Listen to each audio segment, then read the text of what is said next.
बच्चों previous lecture में हम लोगों ने बात की थी एटम के बारे में और एटम के मॉडल्स के बारे में। जे थॉमसन एटॉमिक मॉडल पढ़ा था और क्या पढ़ा था, रदरफोर्ड का हमने एटॉमिक मॉडल पढ़ा था। अब जरा कुछ बातें हैं जिनको ध्यान से समझो। जिस टाइम हम एटम के बारे में पढ़ रहे थे यानी मैटर के बारे में पढ़ रहे थे, जिस टाइम पे सारे साइंटिस्ट मैटर को स्टडी कर रहे थे, उस टाइम पे कुछ साइंटिस्ट ऐसे थे जो स्टडी कर रहे थे एनर्जी को, और उन्हीं में से एक साइंटिस्ट कौन थे, मैक्स प्लैंक साइंटिस्ट थे। और मैक्स प्लैंक ने क्या ऑब्जर्व किया, मैक्स प्लैंक ने ये ऑब्जर्व किया कि जो एनर्जी का फ्लो होता है यानी जो फ्लो ऑफ एनर्जी है वो कैसा प्रोसेस है, एक डिसकंटिन्यूअस प्रोसेस है। दैट मीन्स लाइट हमारे पास कैसे आ रही है, डिसकंटिन्यूअस आ रही है। और उन्होंने क्या बोला कि जो एनर्जी है वो किस फॉर्म में आती है, स्मॉल पैकेट्स के फॉर्म में आती है। और उन स्मॉल पैकेट्स का नाम उन्होंने क्या दिया, क्वांटा दिया। देखो क्या बोला मैक्स प्लैंक ने, मैक्स प्लैंक ने बोला flow of energy is a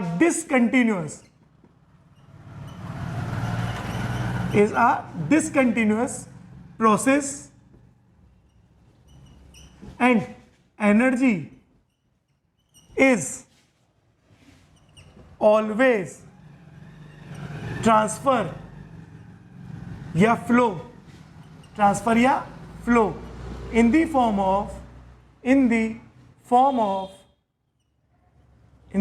of small packets. Energy किसकी फॉर्म में फ्लो कर रही है, स्मॉल पैकेट्स, और उन्हीं को इन्होंने कहा कॉल्ड क्वांटा।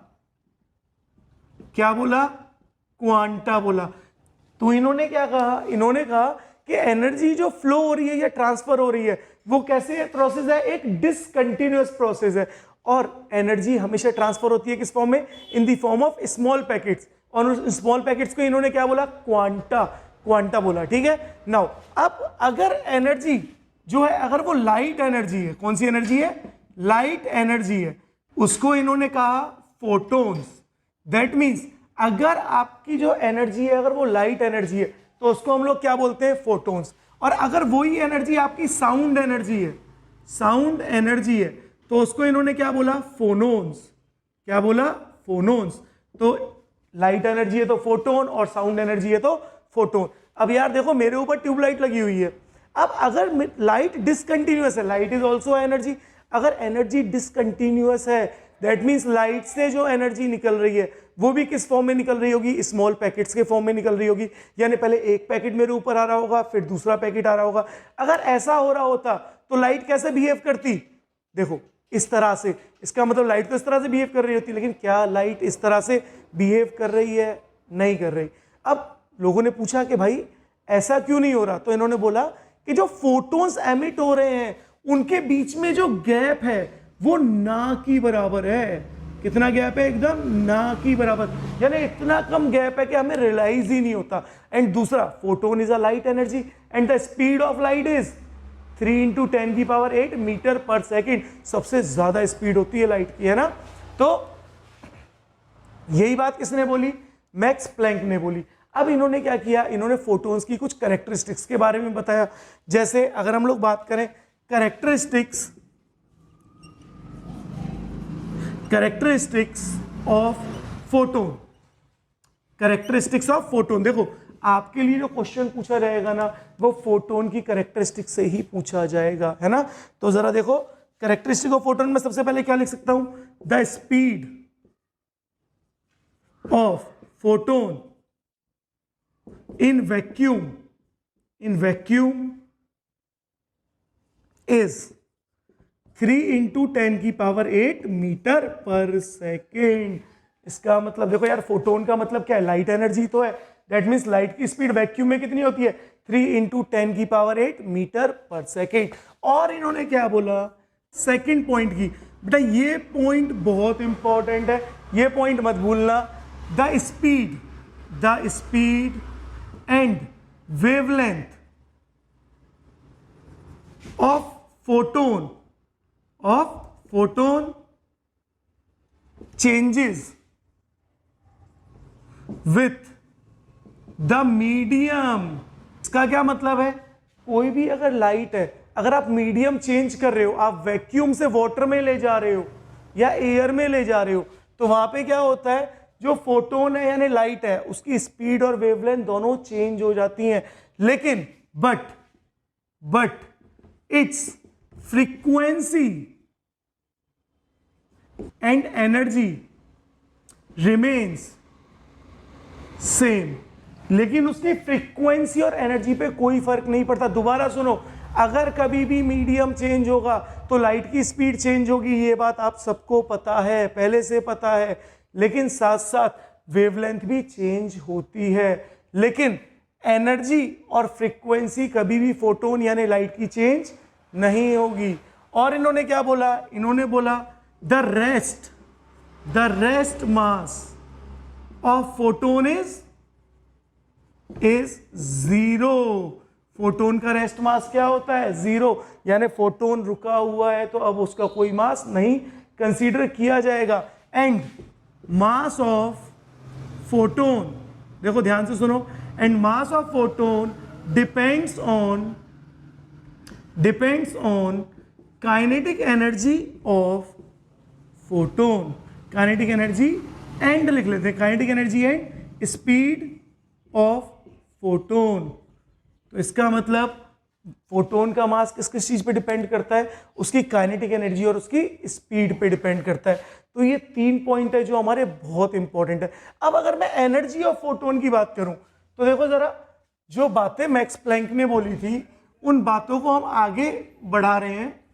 तो अगर हम बात करें फोर्थ कैरेक्टरिस्टिक की, तो क्या बोला मैक्स प्लैंक ने कि अगर कोई भी फोटोन ट्रांसफर कर रहा है तो उसकी जो फिक्स पैकेट है उस पैकेट की कोई ना कोई एनर्जी तो होगी। तो अगर हम एनर्जी ऑफ फोटोन की बात करें, तो एनर्जी ऑफ फोटोन की अगर बात करें तो एनर्जी इज डायरेक्टली प्रोपोर्शनल होता है किसके, फ्रीक्वेंसी से। What is new, new is frequency. अगर मैं प्रोपोर्शनल का साइन हटाऊं तो एक कांस्टेंट आता है H, H is Planck constant, E is energy of photon. What is H? H is Planck's constant, इसको मत भूलना भाई। And what is nu? Nu is frequency। अच्छा, प्लैंक कांस्टेंट की वैल्यू होती है 6.626 इंटू 10 की पावर -34 जूल सेकंड। यूनिट नहीं भूलनी है, यूनिट नहीं भूलनी है, जूल सेकंड है। कई बार एग्जामिनर को पता है, वो आपको कंफ्यूज कर सकता है। उसने बोल दिया कि प्लैंक कांस्टेंट की वैल्यू आपको अर्ग में, यानी आपको बोला है कि आप एनर्जी को निकालो किसमें, अर्ग में। अगर देखो एनर्जी जूल में निकालनी है तो प्लैंक कांस्टेंट की वैल्यू कितनी यूज करोगे, 6.626 इंटू 10 की पावर -34 जूल सेकेंड। लेकिन अगर एनर्जी अर्ग में निकालनी है, अर्ग is also a unit of energy. तो अगर एनर्जी की यूनिट अर्ग में निकालनी है तो 1 जूल में कितने अर्ग होते हैं, 10 की पावर 7 अर्ग होते हैं। दैट मीन्स अगर आप इसको अर्ग में निकालोगे तो प्लैंक कांस्टेंट की वैल्यू कितनी हो जाएगी, 6.626 इंटू 10 की पावर 34 में से 7 माइनस करो, देखो कितना आया, -27 अर्ग सेकेंड। अब एग्जामिनर नॉर्मली आपको अर्ग में ही बोलेगा, उसको पता है कि जूल और सेकेंड में हर बच्चे को यूनिट पता है, वैल्यू पता है। जरा मुझे एक चीज और बताओ आप लोग, क्या आपको फ्रीक्वेंसी का फॉर्मूला पता है? सबको पता होगा, नहीं पता तो देखो सुनो, फ्रीक्वेंसी का फॉर्मूला होता है C/λ। तो अगर मैं फ्रीक्वेंसी को यहां पे प्लेस करूं तो एनर्जी क्या हो जाएगा, energy is equals to Hc/λ, energy equals to Hc/λ। What is C? C is speed of light and the speed of light is 3 into 10 की power 8 metre per second. What is lambda? Lambda is wavelength। ध्यान से सुनो, lambda क्या है, lambda wavelength में है। अब जरा ध्यान से समझो, ये जो एनर्जी है ये जूल में है, किसमें है, जूल में।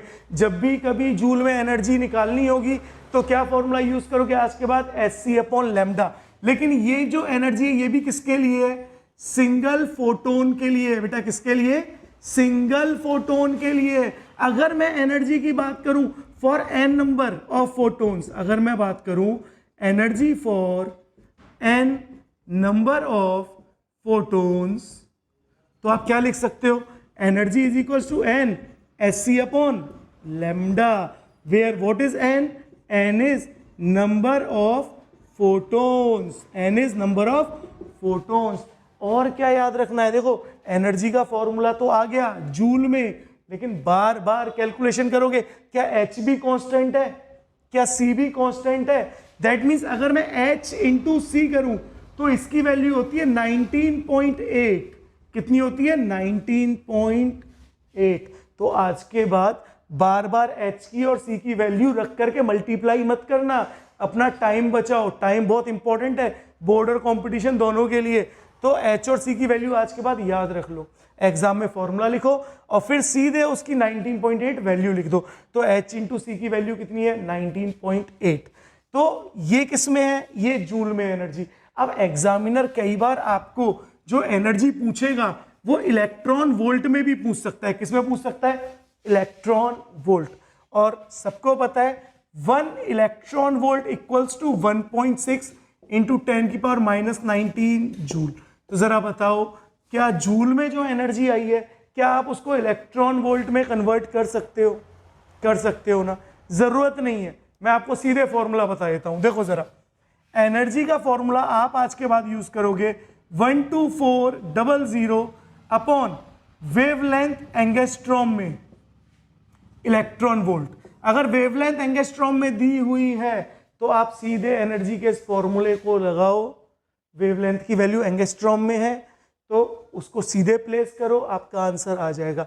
अगर वेवलेंथ नैनोमीटर, नॉर्मली एंगस्ट्रॉम में ही दी जाती है, कभी कभी नैनोमीटर में भी दे दी जाती है, तो नैनोमीटर में एंगस्ट्रॉम क्या होता है, 1 एंगस्ट्रॉम इक्वल्स टू 10⁻⁻10 मीटर। अच्छा जरा बताओ 1 नैनोमीटर कितना होता है, 10⁻⁹ मीटर। अगर मैं एनर्जी को नैनोमीटर में लिखूं तो क्या हो जाएगा, एक जीरो कैंसल आउट हो जाएगी और हो जाएगा 1240 अपॉन वेवलेंथ नैनोमीटर में। तो this is the formula of wavelength. लेकिन एनर्जी किस में निकाल रहे हैं, एनर्जी इलेक्ट्रॉन वोल्ट में निकाल रहे हैं।